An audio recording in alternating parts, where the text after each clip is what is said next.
Dele Momodu, the publisher of Ovation International magazine, the CEO of Ovation, has said the Southeast governors are behaving as if they owe President Muhammadu Buhari the whole world.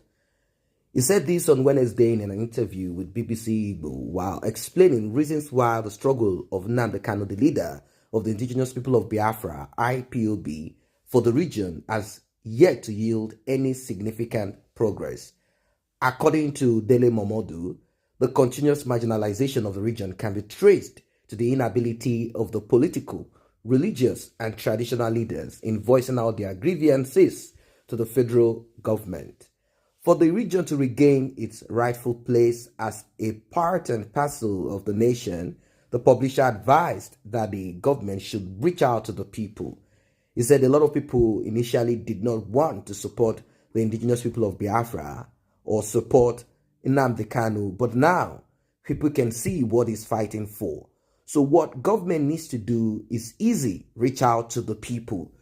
To make matters worse, the so-called leaders and elders in these embattled areas, region, are not even saying a word. With all due respect to the governors and your National Assembly members and your political leaders, your cultural leaders, your religious leaders, they are not ready to speak, neither are they ready to listen. If they had tried from the beginning to reach out to give support to this man, Nnamdi Kanu, maybe things would have been better by now. I see even the governors carrying on as if they owe Buhari the whole world. I don't know why, and that is what is getting Nnamdi Kanu and his followers angry. That is why these people are upset. And one will wonder, why are these southeastern politicians, businessmen, religious leaders behaving like slaves? Everybody should respect the president of a country. Respect as in being that he is in that position. That is fine. But that respect should not turn into something else, like worship. When you begin to act like you have no right to whatsoever in the country called Nigeria, Momodu advised the Southeast governors to stop worrying about the federal government and what he wants to do and wants them to do, and urged them to speak up if the government fails to do things for their people. He said, I can only advise the governors, but I think it's too late to serve the interests of their people and stop worrying about the federal government wants them to do. If the government is doing things for your people, all well and good. Thank you, sir. When it is not doing, speak.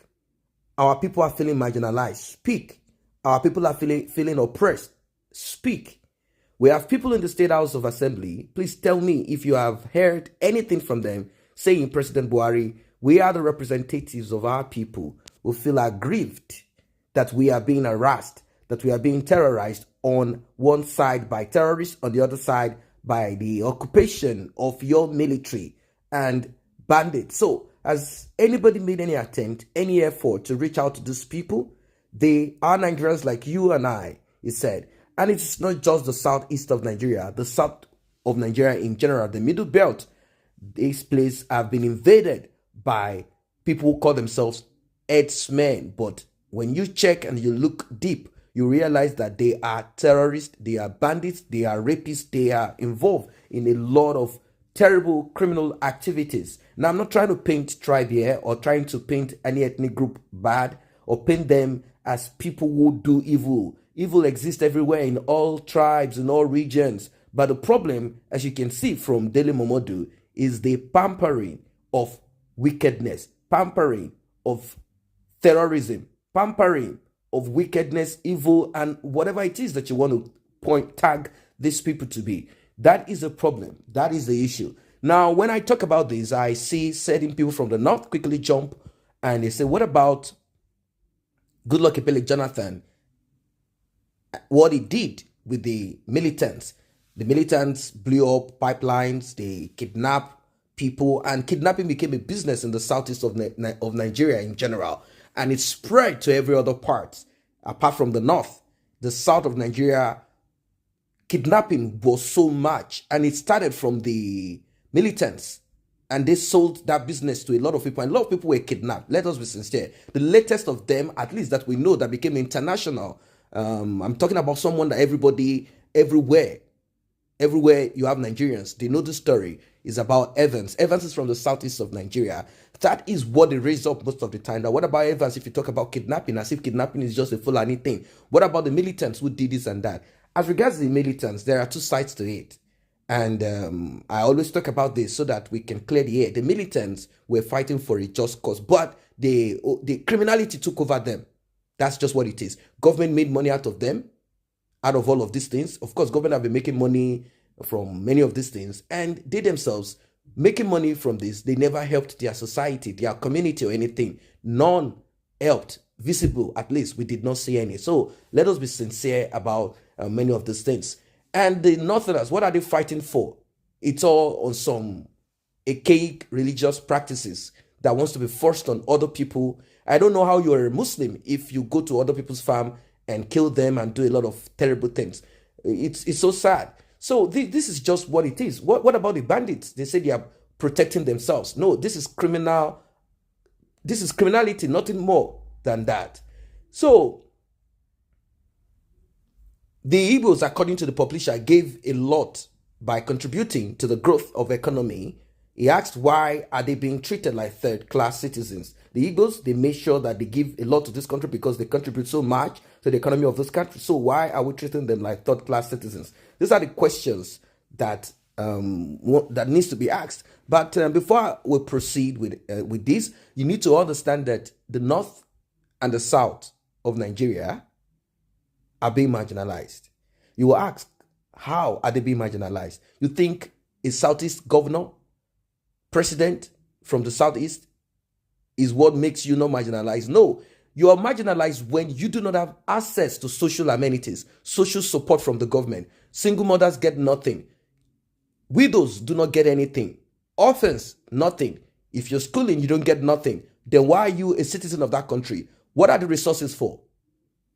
What are the resources of the country for? What does the government pay back to you as a person who is working the nation to make it progressive, doing businesses, tax here and there? What do you gain? Proper roads, good roads? No, they loan a lot of money to do that, and you're in debt of these things. So what are we talking about? It's like you gain nothing. They are the ones that gain everything. They steal, they loot, they kill, they do everything. So everyone is marginalized. Look at the Amajiris. Are they not marginalized? Just imagine, no one chooses where to be born to, your family or nation or whatever. You just find yourself in the place that you're given, that you're born. Do you think if you, from the southeast of Nigeria, are born in the north of Nigeria, you will not be brainwashed? There's a possibility that you'll be brainwashed, or you will belong to the criminal elite class. The same with the south of Nigeria too. So if you do not have access to all of these things, you are being marginalized a lot. Now, you might look at when it comes to infrastructure and some stuff like that. Yes, when you look at infrastructure, there are certain things that are not in place in certain regions that we should be very, very, very truthful about. There are certain things that are not in place. And the question that I do ask every time is this: if an Igbo man steps in there as president of Nigeria, what will become of the southeast of Nigeria? Is it going to be an Igbo thing, or is it going to be a southeast thing, or is it going to be a south-south thing? And I will say this: any Igbo man, let's assume that Nigeria stays till 2023 and it has not melted away. Any Igbo man that steps in there and does not call for a referendum, vote to stay in or out of Nigeria, then you know what that kind of person is. It's very important because right now that is what is being pushed for Igbo presidency. For me, I want a disintegration of Nigeria peacefully. The South, let us start with the South breaking from the North first. That is my own take about this. Then we deal with the corrupt people. There are a lot of corrupt people. They do not necessarily have to be politicians alone. There are people that I call typical Nigerians. They are extremely corrupt. They are the ones used as political thugs. They are the ones that will be raised up to attack the peaceful protesters that will be going down to Lekki to make sure that that gate is not open. You will see. They are the ones. So those are the same people you find in government.